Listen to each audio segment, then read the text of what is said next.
ایک مرتبہ اللہ رب العالمین نے ہمارے نبی حضرت محمد الرسول اللہ صلی اللہ علیہ وسلم سے سوال کیا۔ حدیث قدسی کا مفہوم، اللہ نے پوچھا میرے محبوب حضرت محمد الرسول اللہ صلی اللہ علیہ وسلم، یہ میرے صحابہ کرام آپ پر درود پڑھتے ہیں، قیامت تک کے آنے والے لوگ آپ پر درود پڑھیں گے، کیا آپ کو اچھا لگتا کہ نہیں لگتا؟ پوچھنے والا کون بولو؟ اللہ۔ کس سے پوچھا؟ ہمارے نبی حضرت محمد الرسول اللہ صلی اللہ علیہ وسلم کی ذات گرامی سے۔ ہمارے نبی نے فرمایا اللہ مجھے بہت اچھا لگتا ہے۔ اللہ نے فرمایا میرے محبوب کیوں اچھا لگتا ہے؟ اس وقت ہمارے نبی حضرت محمد الرسول اللہ صلی اللہ علیہ وسلم نے فرمایا کہ اللہ تو جانتا ہے مجھے اس لیے تو اچھا نہیں لگتا ہے کہ یہ میری شان کو بیان کرتے ہو، مجھے اس لیے تو اچھا نہیں لگتا ہے کہ یہ میرے مقام کو بیان کرتے ہو، مجھے اس لیے تو اچھا نہیں لگتا ہے کہ یہ میری عظمتوں کو بیان کرتے ہو، بلکہ مجھے تو اس لیے اچھا لگتا ہے کہ جب جب یہ امتی مجھ پر درود پڑھتے جاتے ہیں آپ ان پر جہنم کو حرام کرتے جاتے ہو۔ تو بولو فائدہ کس کا میرے بھائیو؟ ہمارا یا ہمارے نبی کا؟ اور حدیث شریف میں فرمایا نبی کریم صلی اللہ علیہ وسلم نے میرا وہ امتی جس نے دنیا میں مجھ پر درود پڑھا ہوگا جہنم تو دور کی بات، جہنم کا دھواں بھی اس کے قریب نہیں آئے گا، جہنم کی آگ تو بہت دور کی بات ہے، جہنم کا دھواں بھی اس کی باڈی کو، اس کے جسم کو نہیں چھو سکے گا۔ حدیث قدسی کا مفہوم، اللہ نے پھر پوچھا میرے محبوب اگر یہ انسان آپ پر درود نہ پڑھے تو؟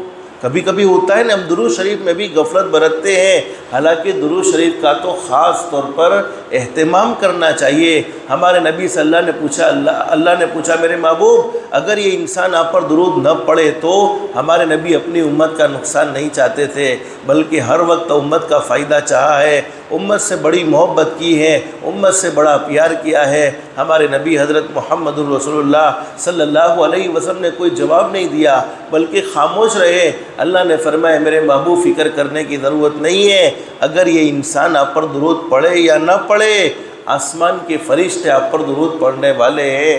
تو بولو جس پر آسمان کے فرشتے درود بھیجتے ہو اس کو ہمارے درود کی کوئی ضرورت ہے؟ اور فرشتوں کی جماعت لا یعصون اللہ ما امرهم وَيَفْعَلُونَ مَا يُؤْمَرُونَ، فرشتوں کی جماعت وہ جماعت ہے جن کی کوئی اللہ کی نافرمانی نہیں، جن سے کوئی گناہ کا کام نہیں ہوتا۔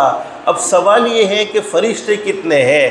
ہم سب کو یہ بات ہم سب کے دماغ میں یہ بات آتی ہوگی کہ اللہ پاک نے فرشتوں کو پیدا فرمایا، تو فرشتے کتنے ہیں؟ تو فرشتے کتنے ہیں یہ کسی کو بھی بولو معلوم نہیں ہے، اس لیے کہ قرآن کریم کے 27ویں پارے میں اللہ فرماتے ہیں وَمَا يَعْلَمُ جُنُودَ رَبِّكَ إِلَّا هُوَ وَمَا هِيَ إِلَّا ذِكْرَى لِلْبَشَرِ، فرشتوں کی تعداد اللہ نے کسی کو بتائی بولو نہیں ہے۔ جب اللہ پاک کوئی چیز نہ بتاوے تو ہم جان سکتے بھی نہیں ہے۔ بے شمار فرشتے ہیں جن کو ہم گن بھی نہیں سکتے ہیں۔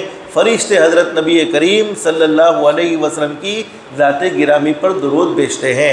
حدیث قدسی کا مفہوم اللہ نے پھر پوچھا میرے محبوب اگر یہ انسان، یہ جنات، یہ چرندے، یہ درندے، یہ پرندے، ساری مخلوق آپ پر درود نہ پڑے تو؟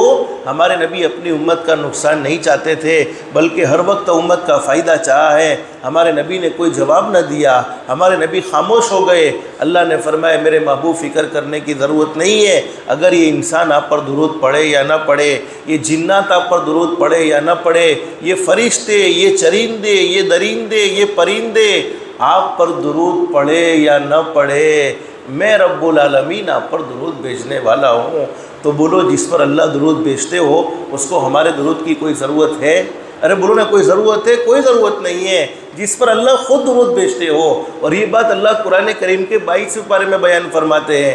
اللہ فرماتے ان اللہ وملائکتہ یصلون علی النبی، پکی بات ہے، سچی بات ہے، قرآن کریم کی باتیں غلط نہیں ہو سکتی۔ اللہ اور اس کے فرشتے حضرت نبی کریم صلی اللہ علیہ وسلم کی ذات گرامی پر درود بھیجتے ہیں۔ اب ایمان والوں کو بھی حکم دیا جا رہا ہے، یا ایھا الذین آمنوا صلوا علیہ وسلموا تسلیما، اے ایمان والو جتنا ہو سکے تم بھی حضرت نبی کریم صلی اللہ علیہ وسلم کی ذات گرامی پر درود شریف پڑھنے کا اہتمام کرو۔